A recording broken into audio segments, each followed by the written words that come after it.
नमस्कार मित्रों।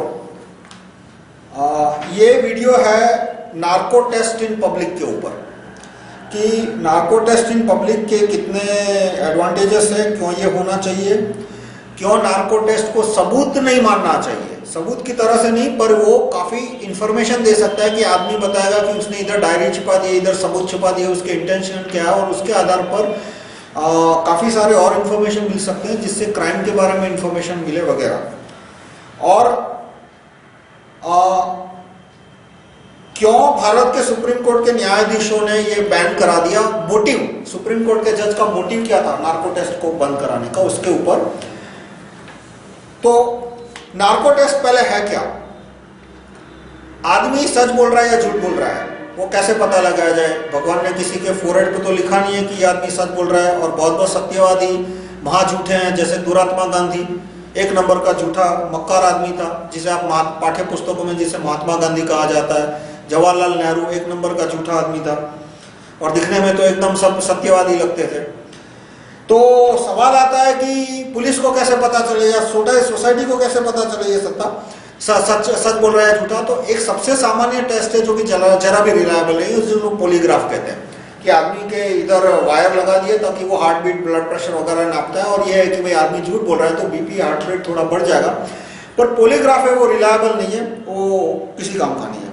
दूसरा है ब्रेन मैपिंग। ब्रेन मैपिंग आप सब गूगल भी करते रहिए, ये जो मैं बोलता जाता हूँ पॉलीग्राफ, ब्रेन मैपिंग आप गूगल करते रहिए ताकि और इन्फॉर्मेशन मिलेगी विकिपीडिया से। ब्रेन मैपिंग में ये होता है कि आदमी कुर्सी पर बैठा है और जो इक्विपमेंट होते हैं वो सिर्फ ये देखते हैं कि ब्रेन के कौन से एरिया में कितना ब्लड सर्कुलेशन है। उससे क्या पता लगता है कि यदि आदमी सच बोल रहा है, सच छिपा रहा है या झूठ बोल रहा है, तो ब्रेन के कुछ कुछ सेंटर में ब्लड सर्कुलेशन बढ़ जाता है, और जो इक्विपमेंट है वो पकड़ लेता है कि इस समय ब्लड के ये सेंटर में इतना सर्कुलेशन है, इस सेंटर में इतना ब्लड है। तो उससे इतना पता लगेगा कि आदमी सच छिपा रहा है या झूठ बोल रहा है। लेकिन यदि वो सच छिपा रहा है तो सच उगलवाने का तरीका ब्रेन मैपिंग नहीं है। ब्रेन मैपिंग इतना बता देगा कि आदमी सच छुपा रहा है या झूठ बोल रहा है। अब ऐसा कुछ चीज है कि आदमी सच उगलवा सके हम, तो वो आता है नार्को टेस्ट, जो उसमें सोडियम पैंथेनॉल नाम का केमिकल होता है, जो 5 मिलीलीटर का, उसको इंजेक्शन के द्वारा इंजेक्ट किया जाता है। उसकी कोई हार्मफुल इफेक्ट नहीं होती। ऐसा नहीं है कि वो केमिकल से आदमी मर जाएगा या बेहोश हो जाएगा या पैरालिसिस हो जाएगा, कुछ नहीं होता उस केमिकल से। वो 2-3 घंटे के लिए अर्ध बेहोश हो जाता है, और वो पैंथेनॉल है वो ब्रेन के एक स्पेसिफिक सेंटर पे काम करता है। वो सेंटर है, वो प्लानिंग का सेंटर है, यानी आदमी देख सकता है, सुन सकता है, बोल सकता है, समझ सकता है, प्लानिंग नहीं कर सकता। प्लानिंग नहीं कर सकता इसलिए उसकी झूठ बोलने की कैपेसिटी कमजोर हो जाती है, और वो सच उगलना शुरू कर देता है। जो ट्रूथ सेरम टेस्ट कहते हैं वो ये truth serum test, narco test एक ही चीज है। ट्रूथ सेरम यानी कि ऐसा पदार्थ जिसको लेने से आदमी सच बोलना शुरू करे। तो एक पदार्थ माना जाता है शराब, जो अक्सर बोलते हैं कि भाई शराब पिलाओ तो आदमी सच बोलेगा, पर वो इतना डिपेंडेबल नहीं है, क्योंकि जो आदमी कंटिन्यूअसली शराब लेता है, शराब का आदी है, वो शराब लेने के बाद भी झूठ बोल सकता है। लेकिन सोडियम पैंथेनॉल ऐसा केमिकल है कि जिसकी ट्रेनिंग क्यों इम्पॉसिबल है कि कोई आदमी है वो ट्रेनिंग करके अपने हाथ से 10 किलो उठा सकता है, 20 किलो उठा सकता है, 50 किलो उठा लिया, 100 किलो उठा लिया, पर कोई 5000 किलो नहीं उठा सकता। कितनी भी ट्रेनिंग करे, पूरी जिंदगी वेट लिफ्टिंग करे, पर इतनी कैपेबिलिटी नहीं आएगी कि वो 5000 किलो उठा ले। तो ये जो केमिकल है वो ब्रेन के सेंटर पे इतना असर से काम करता है कि इसके सामने कोई ट्रेनिंग काम नहीं आएगी, और इसमें आदमी अपने आप सच उगलना शुरू कर देता है। इसे एविडेंस क्यों नहीं मानना चाहिए, क्योंकि वो आदमी अर्ध बेहोश है, उसे कुछ उल्टा सीधा ट्रिक क्वेश्चन पूछ लिया तो वो उसका कोई भी जवाब दे सकता है, और फिर हम कहें कि इस जवाब को सच मान के उसके सामने खिलाफ करें तो वो ठीक बात नहीं है। पर यदि उसने, जब वो सच बोल रहा है तब सामान्य सच बता दिया कि कहीं उसने डायरी छिपा के रखी है, कहीं उसने सोना छिपा के रखा है, कहीं गहने छिपा के रखे हैं, कहीं बैंक अकाउंट का नंबर बोल दिया, उसका मॉरिशस बैंक में अकाउंट है या स्विस बैंक में अकाउंट है, उसका नंबर उसने बोल दिया, तो उसने आदमियों को नाम दे दिए कि इस आदमी के पास उसने ये फाइल साइन करवाई थी, इस आदमी को इस समय मिला था। तो वो एविडेंस या कोरोबरेटिव एविडेंस या लीड जिसे बोलते हैं, लीड के आधार पर आगे इन्वेस्टिगेशन करके और सबूत हासिल किए जा सकते हैं। तो मेरा प्रपोजल है नार्को टेस्ट इन पब्लिक कि एक तो ज्यूरी ट्रायल होना चाहिए या तो मेजोरिटी तय करे जैसे कि हिंदुस्तान में यदि मेजोरिटी तय करती है कि ए राजा टेलीकॉम मिनिस्टर जो था उसका पब्लिक में नार्को टेस्ट होना चाहिए या हसन अली का पब्लिक में नार्को टेस्ट होना चाहिए, तो ऐसे आदमियों का पब्लिक में नार्को टेस्ट कर लो। मान लो कल दाऊद पकड़ा जाता है तो दाऊद का नार्को टेस्ट करो। तो इससे कौन कौन से केस में नार्को टेस्ट होना ही चाहिए? मर्डर के केस में आदमी की जान गई है और कुछ कुछ तो प्रोफेशनल मर्डर होते हैं, 10 20 50 को मार देते हैं जैसे दाऊद जैसे हो। रेप के केस में नार्को टेस्ट होना ही चाहिए क्योंकि इसमें विटनेस तो कोई नहीं मिलने वाला और मटेरियल एविडेंस क्या सबूत करेंगे, मतलब तो इसमें लिमिट होती है मटेरियल एविडेंस की। तो व्यक्ति का इंटेंशन था या नहीं, उसने प्रयत्न किया था नहीं, वो नार्को टेस्ट से आसानी से पता लग सकता है। सेक्सुअल हैरेसमेंट के जो केस है ऑफिस वगैरह में होते हैं उसमें भी नार्को टेस्ट यानी रीजनेबल एविडेंस मिले तो उसमें नार्को टेस्ट होना चाहिए पब्लिक में। डाउरी के केस में यदि हैरेसमेंट किया गया है, मारपिटाई की गई है डाउरी के लिए या डाउरी के लिए खून किया गया है, तो ऐसे केस में नार्को टेस्ट होना चाहिए कि खून किया था या नहीं, या सचमुच आत्महत्या थी या मारपीट हुई थी या नहीं और दहेज के लिए हुई थी। तो ऐसे केस में ज्यूरी तय कर सकती है कि भाई 10 साल की सजा होनी चाहिए, 15 साल की होनी चाहिए। करप्शन जैसे हाई क्राइम्स में, देखो करप्शन जैसे हाई क्राइम्स में नार्को टेस्ट के सिवा कोई उपाय क्यों नहीं है, क्योंकि ये जो रिश्वतखोर है अव्वल दर्जे के, जैसे राजमाता सोनिया गांधी है, सुरपंखा गांधी, या तो राज जमाई है देश का रॉबर्ट वधेरा, या चिदम्बरम है, या मनमोहन सिंह है, वो लोग रिश्वत लेके सीधा पैसा मॉरिशस बैंक में डालते हैं। वो कोई स्टेट बैंक ऑफ इंडिया में जमा तो करेंगे नहीं कि आप पासबुक लेके छपवा दो, या तो जो जज है वो जज कभी अपने हाथ से पैसा नहीं लेते कि तुमको सबूत मिला या ट्रैप रखे कहीं कैमरा रखे, वो पैसा लेते हैं अपने रिश्तेदार वकीलों के द्वारा। तो वो सारी चीजें नार्को टेस्ट से ही बाहर आएगी कि उसने कासिल को बोला था कि भाई तू इस वकील को जाके मिल, और उस वकील का उससे अंडरस्टैंडिंग थी कि वो आसिल जितना पैसा दे उसका आधा या 60% या 75% वो जज को दे देगा। तो जितने हाई करप्शन के केस है, हाई करप्शन के केस में यानी जो व्यक्ति के ऊपर करप्शन का इल्जाम है, उसने साफ दिख रहा है कि उसने गलत डिसीजन लिया है और करोड़ों में केस है वो, तो ऐसे केस में उसका पब्लिक में नार्को टेस्ट होना चाहिए। और गौ हत्या के केस में कि मान लो एक ट्रक पकड़ी गई और ट्रक में ठूस ठूस के गाय भरी थी, 10 20 50 गाय भरी थी, जो एक केस मैंने सुना था अहमदाबाद में कि एक ट्रक के अंदर इतनी गाय भरी थी उसमें कि जब गायों को निकाला गया तो बहुत सारी गायों के तो कोई किसी की गर्दन टूट गई थी, किसी के टांग टूट गई थी, क्योंकि एक ट्रक में कुछ 50-70 जितनी गायों को भर दिया था। तो ऐसे केस में यदि ट्रक के मालिक का पब्लिक में नार्को टेस्ट होता है तो बहुत सारी चीजें बाहर आएगी कि वो ट्रक को वो कहाँ ले जा रहा था, कसाई खाना किधर है, कसाई को पकड़ो उसका नार्को टेस्ट लो, तो और भी इंफॉर्मेशन बाहर आएगी कि कौन कौन से पुलिस वालों को पैसा देता था, कौन कौन से जज को पैसा देता था। तो ये जो क्रिमिनल्स को जब नार्को टेस्ट होगा बड़े पैमाने पे, तो जितने भी वो क्रिमिनल्स जो मिनिस्टर को पैसा देता है, जज को पैसा देता है, जज के रिश्तेदार वकीलों को पैसा देते हैं, या तो IAS अफसरों को पैसा देते हैं, वो सारे नाम बाहर आने शुरू होंगे। इतना ही नहीं, ये जो क्रिमिनल है वो ह्यूमन राइट्स वालों को भी बहुत पैसा देते हैं। ये जो ह्यूमन राइट्स वाले चिल्लाते हैं ना कि बेचारे सोहराबुद्दीन को मार डाला, इस तरह के, वो क्यों देते हैं? क्योंकि दाऊद उन्हें, सोहराबुद्दीन दाऊद का आदमी था, तो वो दाऊद उनको पैसा देता है कि भाई आप ह्यूमन राइट्स के नाम पे ये मुद्दे उछालो।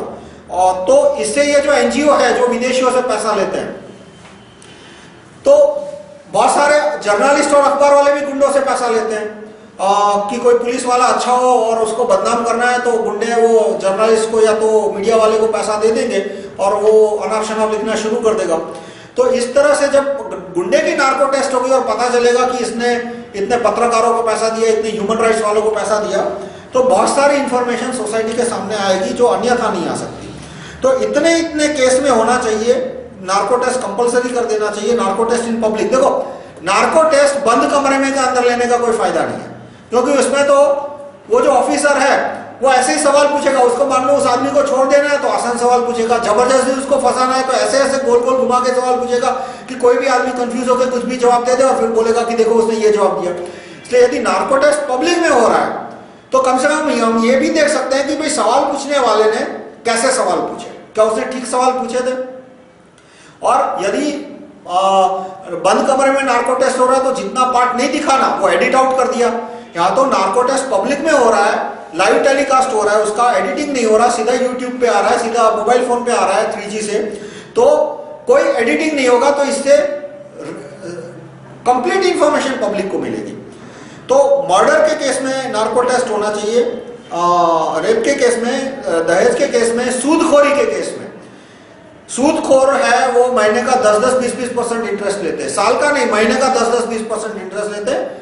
मिडिल क्लास गरीब आदमी क्या, कोई अपर मिडिल क्लास का आदमी भी सुसाइड कर बैठता है। इतने सारे जो किसान सुसाइड कर रहे हैं उसका सबसे बड़ा कारण सूदखोरी है। तो और सूदखोरी साबित कैसे हो, वो कोई चेक से तो पैसा लेता नहीं है, सारा कैश से लेता है और गुंडे बेच के मार खिलवाता है, और उसको कोई सजा भी क्यों नहीं होती, क्योंकि उसका कनेक्शन होता है पुलिस और जज के साथ। तो सूदखोरी के केस में जब पता चलेगा, नार्को टेस्ट लेंगे तो पता चलेगा कि ये आदमी तो 2-5 नहीं 100, 200, 500 लोगों से हर महीना 10-15% इंटरेस्ट लेता था, तो इससे जूरी है वो उसे 10-15 साल के लिए जेल भेज सकती है। तो सूदखोरी के केस में जूरी होनी चाहिए हाई करप्शन के केस में। और दूसरा, यदि कोई MP या MLA कैंडिडेट है, वो यदि खुद कहे कि भाई मेरा नार्को टेस्ट ले लो, तो उसका नार्को टेस्ट उसकी मर्जी से लिया जा रहा है, तो इसमें तो कोई जबरदस्ती नहीं है। उसका नार्को टेस्ट इलेक्शन कमीशन का जो रिटर्निंग ऑफिसर है वो ले ले, उसको जो क्वेश्चन पूछने हो, इलेक्शन कमीशन है वो क्वेश्चन का फॉर्मेट तैयार करे कि इतने क्वेश्चन पूछे, तो उससे पता क्या चलेगा। देखो, हर एक वोटर को ये शंका होती है कि भाई चुनाव से पहले तो सारे उम्मीदवार अच्छे दिखते हैं, भोले भाले, सफेद, साफ सुथरे, चुनने के बाद उनकी नीयत बदलेगी या नहीं, वो तय करना होता है। तो वो कैसे नार्को टेस्ट से तय कर सकते हैं कि नार्को टेस्ट से पता लग सकता है कि भाई उसकी इच्छा क्या है चुनाव लड़ने की। तो जैसे ही सोडियम पेंटानॉल 5 मिलीलीटर जाएगा, वो सब बता लेगा, शुरू कर देगा कि भाई चुनाव के बाद उसको इतना पैसा कमाना है, इतनी जमीन खरीदनी है, कोई काम वाम नहीं करना, वो तो सिर्फ ऐसे बहानेबाजी कर रहा है, झूठ बोल रहा है। तो इससे वोटर डिसाइड कर सकते हैं कि इसको वोट देना या नहीं। तो जो भी इलेक्शन में खड़े हैं, इलेक्शन कमीशन ये कानून पास कर सकता है कि जो कैंडिडेट अपनी मर्जी से ब्रेन मैपिंग कराना चाहते हैं और अपनी मर्जी से पब्लिक में नार्को टेस्ट देना चाहते हैं, वो दे सकते हैं। और सबसे बड़ी नार्को टेस्ट के समर्थक कौन है? मैं तो बहुत बड़ा आदमी नहीं हूं, मैं तो एक सामान्य कार्यकर्ता हूं। मैं नार्को टेस्ट इन पब्लिक का समर्थन करता हूं 2002 की साल से। ये फर्स्ट एडिशन मैंने इसका रिलीज किया था 1998 में, उसमें भी नार्को टेस्ट का मेंशन था, पर मैंने डिटेल में इसलिए नहीं किया क्योंकि उस समय मेरे पास इन्फॉर्मेशन कम थी। पर जैसे इन्फॉर्मेशन मिली, मैंने ये प्रपोज किया कि नार्को टेस्ट इन पब्लिक और narco test in public with majority approval, ये मैंने 2002 में प्रपोजल की। जितने सच्चे देशभक्त हैं, राजीव दीक्षित जी ने नार्को टेस्ट का समर्थन किया कि जितने भी भ्रष्ट नेता है उनका नार्को टेस्ट होना चाहिए। उनका यूट्यूब का वीडियो भी आपको इसी चैनल पे मिल जाएगा, राइट टू रिकॉल ग्रुप पे, कि दीक्षित जी ने कहा था कि ये भ्रष्ट मंत्री है, सबका नार्को टेस्ट होना चाहिए। स्वामी रामदेव जी ने भी एक बार कहा था कि भाई ये मंत्री ने ये कहा था, तो उन्होंने कहा कि मेरा भी नार्को टेस्ट लो, मंत्री का भी नार्को टेस्ट ले लो। और उन्होंने ये कहा कि भाई मैं झूठ नहीं बोल रहा, जैसे कि मैं कहता हूँ, आज कहता हूँ, मैं अभी कहता हूँ कि मेरा अभी आके नार्को टेस्ट ले लो पब्लिक में, क्योंकि अगर बंद कमरे में उल्टे सीधे सवाल पूछ के कुछ भी टेलीकास्ट कर दे उसका कोई मतलब नहीं है। मैं आज कह रहा हूं कि मैं अपना नार्को टेस्ट पब्लिक में देने को तैयार हूं, जो सवाल पूछने हैं पूछ लो। और बस ये 2 ही व्यक्ति मुझे बड़े स्तर के मिले जिन्होंने नार्को टेस्ट का समर्थन किया, बाकी जितने भी महानुभाव है वो नार्को टेस्ट के विरोधी है। आप उनसे पूछ लो या आप अपनी बुद्धि लगा के सुनो। राजमाता सूर्यपंखा Gandhi, sorry Sonia Gandhi, Rajmata Sonia Gandhi narco test के विरोधी है, आप उनसे पूछ लो। राजकुमारी प्रियंका गांधी भी नार्को टेस्ट का विरोध किया है, प्रणब मुखर्जी ने भी नार्को टेस्ट का विरोध किया है। The Anna, the capital T, जैसे द गॉड में कैपिटल टी होता है, वैसे द अन्ना भी नार्को टेस्ट के विरोधी है, आप उनको पूछ लो, उनके बयान भी आए थे। वो ये कहते हैं कि भ्रष्ट व्यक्ति को फांसी की सजा होनी चाहिए, ये टीवी पे उन्होंने बोला था। लेकिन किसी ने पूछा कि भ्रष्ट व्यक्ति की पब्लिक में नार्को टेस्ट होनी चाहिए, तो गोल गोल जवाब देने शुरू किए। फिर जो छोटे अन्य हैं, छोटे अन्य से भी आप पूछ लो, वो भी नार्को टेस्ट का विरोध कर रहे हैं, और नार्को टेस्ट इन पब्लिक का तो बिल्कुल विरोध करेंगे, पब्लिक में तो नार्को टेस्ट होनी नहीं चाहिए। सुब्रमण्यम स्वामी भी नार्को टेस्ट का विरोध कर रहे हैं, यहां तक कि उन्होंने ये कहा कि हसन अली जैसे आदमी का, जिसका कि स्विस बैंक में 30, 40, 50 हजार करोड़ रुपया है, उसका भी पब्लिक में नार्को टेस्ट नहीं होना चाहिए। मतलब कोई दिखने में शरीफ आदमी हो, उसका नार्को टेस्ट होना, उसमें तो दुविधा हो सकती है। लेकिन जिस आदमी के स्विस बैंक में 30-40 हजार करोड़ है, दाऊद का आदमी है, शरद पवार के 2 नंबर के पैसे मैनेज करता था, उसका भी पब्लिक में नार्को टेस्ट नहीं होना चाहिए, ऐसा सुब्रमण्यम स्वामी कहते हैं। लाल कृष्ण आडवाणी भी सुब्रमण्यम स्वामी के ये नार्को टेस्ट इन पब्लिक के विरोधी है। सुप्रीम कोर्ट जज ने तो जजमेंट दे दिया कि नार्को टेस्ट नहीं होगा। सुप्रीम कोर्ट जज ने जो जजमेंट दिया वो 4 डिजिट का आईक्यू बताता है उनका, कि इन लोगों का 4 डिजिट का आईक्यू है।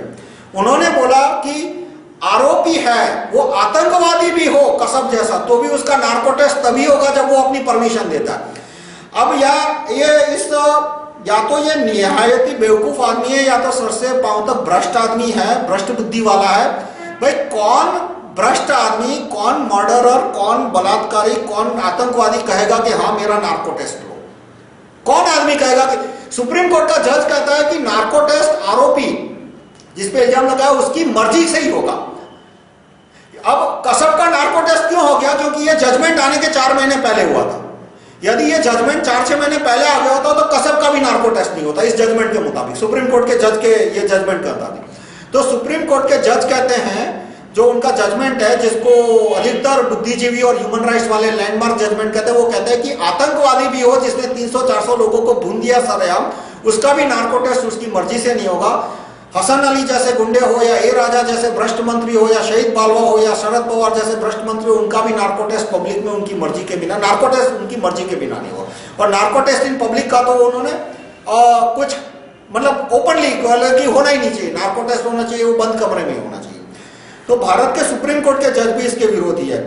अब जब ये बात मैंने कुछ एक टाइम पहले वीडियो पे कही थी, तो अडवाणी के और द अन्ना के और स्वामी सुब्रमण्यम स्वामी के कुछ अंधभक्तों ने मुझे ईमेल भेजा, फोन किया कि भाई आपके पास कोई सबूत है कि द अन्ना ने ऐसा स्टेटमेंट दिया था, या द छोटे अन्ना ने नार्को टेस्ट का विरोध किया, ऐसा कोई स्टेटमेंट है, या सुब्रमण्यम स्वामी ने हसन अली का नार्को टेस्ट का विरोध किया, ऐसा कोई स्टेटमेंट मतलब प्रूफ है तुम्हारे पास? तो मैं आप अंधभक्तों से एक सवाल पूछता हूं कि आपने आंखें तो बंद कर ली है, क्या अकल भी बंद कर ली है? क्या आप ये एक्सपेक्ट करते हो कि सुब्रमण्यम स्वामी वो 20 रुपए पे स्टैम्प पेपर पे अपने कहेंगे कि मैं सुब्रमण्यम स्वामी, मेरे पिता का नाम, मेरी उम्र, मेरा एड्रेस, और मैं हसन अली के नार्को टेस्ट का विरोध करता हूं? आप क्या सबूत इस फॉर्मेट में मुझे कोई देने वाला है, या अडवाणी मुझे इस फॉर्मेट में देंगे कि हाँ भाई आतंकवादियों का भी नार्को टेस्ट नहीं होना चाहिए जैसा कि सुप्रीम कोर्ट के जज ने कहा है? भाई आपके पास टेलीफोन है, मोबाइल फोन है, आपके पास ट्विटर है, आपके पास ईमेल है, सुब्रमण्यम स्वामी जी के पास भी ट्विटर है, ईमेल है, मोबाइल फोन है। आप उनसे फोन करके पूछ लीजिए कि वो ब्लैक मनी के केस में पब्लिक इंटरेस्ट लिटिगेशन कर रहे हैं, वो 2G के केस में पब्लिक प्रोसिक्यूटर है, क्या वो उन्होंने कोर्ट से अपील की कि ए राजा का पब्लिक में नार्को टेस्ट होना चाहिए? क्या उन्होंने कोर्ट से मांग की, या तो मांग करने को तैयार है? अभी तक नहीं की, 1 साल तक नहीं की, 1.5 साल तक नहीं की, चलो भूल चूक हो गई उनसे। अब वो मांग करने को तैयार है कि ए राजा का पब्लिक में नार्को टेस्ट होना चाहिए, वो आप खुद उनसे फोन करके पूछ लीजिए।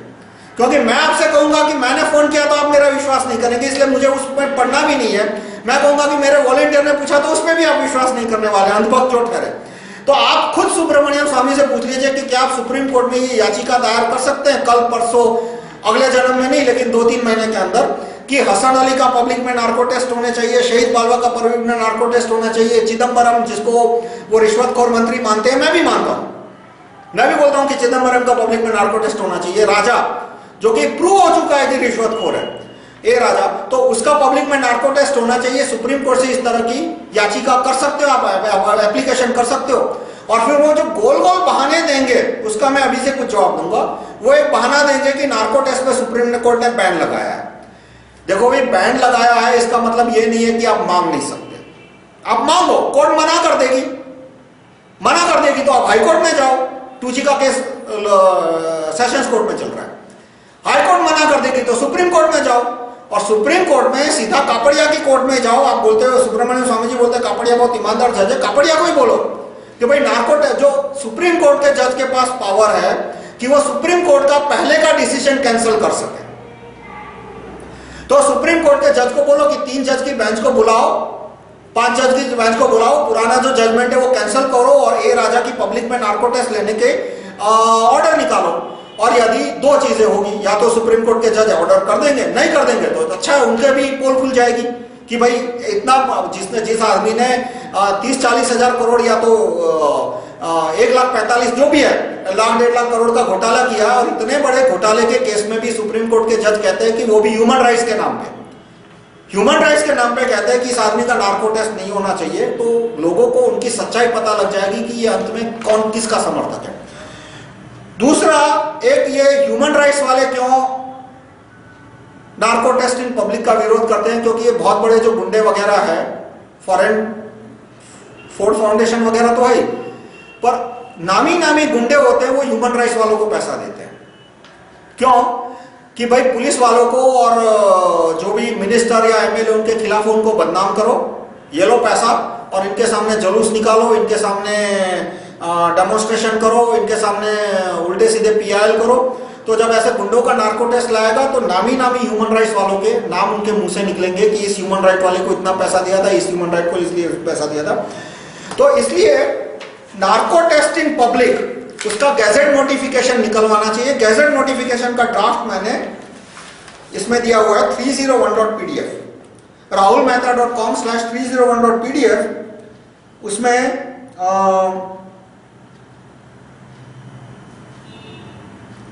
चैप्टर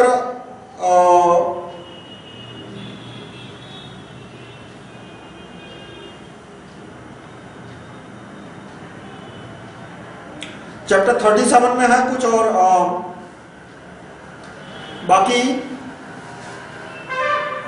चैप्टर 27 में है procedures to imprison execute ministers using majority vote, majority approval, कि किसके द्वारा के हम नार्को टेस्ट इन पब्लिक। उसके बाद और भी है execution bye majority approval, imprisonment bye majority approval, सारे कॉन्स्टिट्यूशनल है। कोई कहे कि ये अनकॉन्स्टिट्यूशनल है तो वो सर से पांव तक झूठा है। ये ड्राफ्ट मैंने बड़े बड़े वकीलों को दिखाया है, सब अपना सर खुजला गए, सर पटक दिया उन्होंने। एक भी क्लॉज नहीं ढूंढ पाया कि जिसमें वो कॉन्स्टिट्यूशन के एक भी आर्टिकल से वायलेट करता हो। सारे clause, execution of prime minister by majority vote, majority approval, vote नहीं, majority approval, execution of supreme court chief जज बाय मेजोरिटी अप्रूवल, वो मैंने इसके ड्राफ्ट यहाँ पे दिए हैं, वो सारे कॉन्स्टिट्यूशनल है। वो ड्राफ्ट यदि हम गैजेट में छपवा देते हैं तो उसके द्वारा जितने भी क्रिमिनल एलिमेंट है उनका नार्को टेस्ट पब्लिक में करना संभव होगा। तो अपने आप क्राइम कम कैसे हो जाएंगे कि यदि क्रिमिनल के माइंड में एक बार आ जाए कि भाई इसमें मेरा नार्को टेस्ट हो सकता है, और नार्को टेस्ट होगा तो जूरी के मन में डाउट और हो जाएगा, और मेरे मुंह से और सारे सबूत, मटेरियल एविडेंस के लिस्ट निकल जाएंगे, तो वो क्राइम करने का आइडिया ड्रॉप कर देगा। जैसे कि मान लो मिनिस्टर को पता, राजा को पता होता, और कानून मान लो 5 साल पहले आया होता, 10 साल पहले आया होता, तो राजा ये हरामखोरी करता ही नहीं। उसका तुरंत लगता कि भाई ये नार्को टेस्ट इन पब्लिक का प्रोविजन है, सीधा पता लग जाएगा कि मैंने 10-20 हजार करोड़ का घोटाला किया या 1,00,000-1.5 लाख करोड़ का घोटाला किया, तो वो घोटाला करने की हिम्मत ही नहीं करता तो 2-5 करोड़ का करता, छोटे मोटे करता तो कम नुकसान जाता। देश को जो 1 लाख करोड़ का नुकसान गया उसके बजाय 1 करोड़ का, 2 करोड़ का नुकसान जाता। तो बहुत सारे क्राइम होंगे नहीं, ऊपर से जो पुलिस वाले और जज है और आईएएस अफसर वगैरह है, मिनिस्टर, नेता है, वो भी गुंडों से अपना संबंध कम कर देंगे कि भाई किसी दिन इस गुंडे का पब्लिक में नार्को टेस्ट हुआ, और एक के बाद एक जब नाम आएंगे और सबूत भी आएंगे, वो गुंडा है वो थोड़े बहुत सबूत भी देगा कि मैंने इस एमएलए को इधर जमीन दिलवाई थी, इस जज को मैंने इधर प्लॉट दिलाया था या बंगला दिलाया था, या इस ह्यूमन राइट्स वाले को मैंने इतना पैसा दिया था। तो वो लोग भी जो क्रिमिनल एलिमेंट्स है उससे अपना रिलेशन कम कर देंगे। तो ये कानून आने से ही क्राइम्स कम हो जाएंगे, और इस तरह से नार्को टेस्ट की जरूरत भी कम पड़ेगी। जब क्राइम कम हो जाएंगे तो अपने आप नार्को टेस्ट पब्लिक की जरूरत कम हो जाएगी।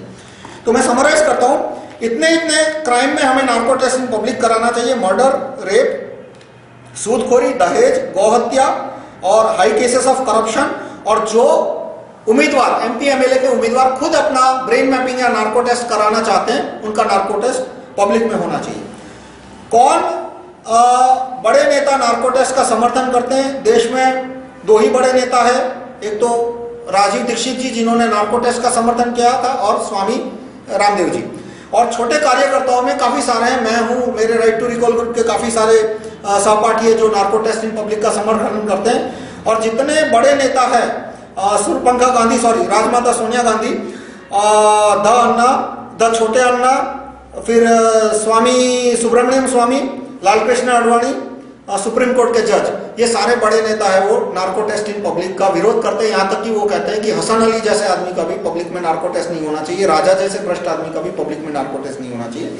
और हाथ कंगन और राशि क्या, आप फोन करके उनको पूछ लीजिए कि क्या वो अदालत में ए राजा का या हसन अली का जैसे गिरे हुए कमीने लोगों का भी पब्लिक में नार्को टेस्ट मांगने को तैयार है, और वो अदालत में याचिका नहीं फाइल करेंगे और उससे आपको जवाब मिल जाएगा। धन्यवाद।